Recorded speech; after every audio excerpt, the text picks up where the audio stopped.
એ વૈષ્ણવ જોડે આપણે સામાયિક પ્રતિક્રમની વાત કરીએ.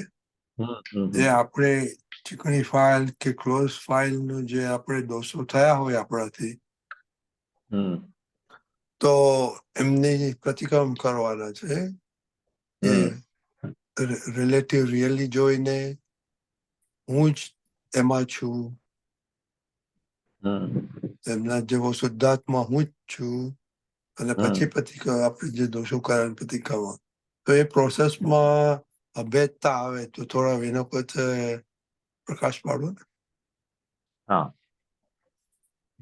એટલે જેની સાથે આપણે દોષ થયા હોય એના આપણે પ્રતિક્રમણ કોના કરવાના? કે વ્યક્તિના નથી કરવાના. માફી કોની માંગવાની છે? વ્યક્તિ માફી આપે કે ના આપે, પણ અંદર બેઠેલા ભગવાન, શુદ્ધાત્મા ભગવાન માફી માગો એટલે આપે જ. એટલે આપણે પ્રતિક્રમણ કહ્યું ને કે એમને રજનીભાઈએ કે દાદાએ એવું કહ્યું કે પહેલા આપણે પ્રતિક્રમણ પહેલા કોના કરવાના?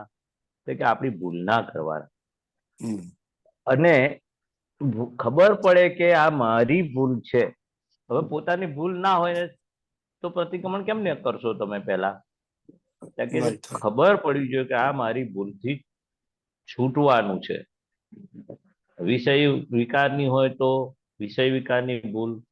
કોની સાથે દ્રષ્ટિ બગડી? તો ભાઈ આ વ્યક્તિ જોડે બગડી.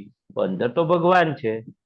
લક્ષ્મી સંબંધી થયું, લક્ષ્મી સંબંધી લોભના વિચાર કોની જોડે આયા? કોને આયા? કે ફાઇલ નંબર 1 ને આયા. એટલે લોભની ગાંઠ છે, વિષયની ગાંઠ છે, માનની ગાંઠ છે, પૂજાવાની ગાંઠ છે. પણ એની સામે લક્ષ્મીના લઈ લેવાના વિચાર આયા, પડાઈ લેવાના વિચાર આયા, ભોગવી લેવાના વિચાર આયા. તો કોની સાથે થયું? તો અંદર બેઠેલા શુદ્ધાત્મા ભગવાનને આપણે પાસે માફી માંગવાની. જે વ્યક્તિ માટે આયા હોય વિચાર, એ અંદર શુદ્ધાત્મા ભગવાન અને આપણા શુદ્ધાત્મા ભગવાન બે એક જ છે. આપણે જુદા નથી. એ દાદા ભગવાન કહેતા હતા કે આપણામાં કોઈ ભેદ નથી, આપણે જુદા નથી, આપણે એક જ છે, આપણામાં કોઈ ભેદ નથી. એટલે એ રીતે અંદર પહેલા ગોઠવવાનું આપણે, અને પછી આપણી ભૂલ અને આપણી ભૂલની માફી માંગવાની છે, વ્યક્તિની નથી માંગવાની. આપણે જે ગાંઠ અંદર મોટી છે એની આપણે, હે દાદા ભગવાન, મને વિષયનો વિચાર આવ્યો, લક્ષ્મીનો અવળો વિચાર આવ્યો કે મને પૂજાવાની કામના કે માન વાહ થવાની ઊભું થયું, મને ગમતું આ બહુ જ રાગ થયો કે દ્વેષ થયો, એ લોભાયમાન ક્રોધાયમાન જે પરિણામો ઉભા થયા, અંદર ઊભું થયું છે. સામે તો કશું બન્યું જ નથી હજુ. કે આ મારી જે અટકણો છે, નબળાઈઓ છે, તો કોની સાથે થયું ક્રોધ? કોની સાથે સંજોગો કયા બાજ્યા? કઈ વ્યક્તિને જોઈને, કયા સંજોગો જોઈને? એ પછીની વાત આવી. પહેલા ઊભું થયું અંદર, ને પછી સામે કોઈ નિમિત્ત બન્યું. એટલે જે ઊભું થયું એ ભૂલના આપણે માફી માંગવાની છે. ને સામે કોઈ વ્યક્તિ આવી તો આપણે એ વ્યક્તિની અંદર બેઠેલા શુદ્ધાત્મા ને આપણી અંદર બેઠેલા શુદ્ધાત્મા ભગવાન આપણે એક જ છે, આપણામાં કોઈ જુદાઈ નથી. જે બોલીએ છે તો અભેદ સ્વરૂપ આપણે છે. પણ એ અભેદ સ્વરૂપ એ વ્યક્તિ સાથે જે ભાવ બગડ્યા, પૈસા ના બગડ્યા, વિષય વિકાર ના બગડ્યા, કે લોભ ના થયા, ક્રોધ થયો, માન થયું, જે કઈ એને સ્પંદનો વ્યક્તિ ઉપર ઉભા થયા, તો હે શુદ્ધાત્મા ભગવાન, આપણે એક જ છે. અંદર બેઠા છો તમે ભગવાન, અને મને આ તમારા પૂતગલ માટે જે કઈ વિષય વિકાર ઉભો થયો, પૈસા પડાઈ લેવાનો, કપટનો, કે કઈ પણ ક્રોધ, કે કશો ગુસ્સો આવ્યો, પરિણામ ઉભા થયા, તેની હે શુદ્ધાત્મા ભગવાન, આ મને શોભે નહીં. આ જે કઈ આ એને પૂતગલને અસર પડી, જે કઈ મારે અવળું થઈ ગયું એ પૂતગલ જોડે, એ મનોજ અંદર બેઠેલા શુદ્ધાત્મા ભગવાન જોડે આપણે એનું અવળું નથી કર્યું.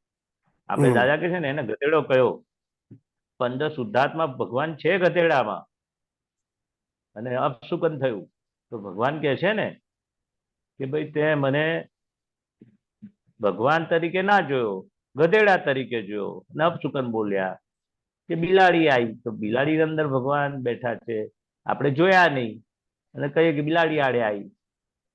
એટલે દાદા કે છે કે અંદર ભગવાન નોંધ કરે છે. આ મને ગધેડો કે છે, બિલાડી કે છે, કૂતરો કે છે, નાલાયક કે છે, નફટ કે છે.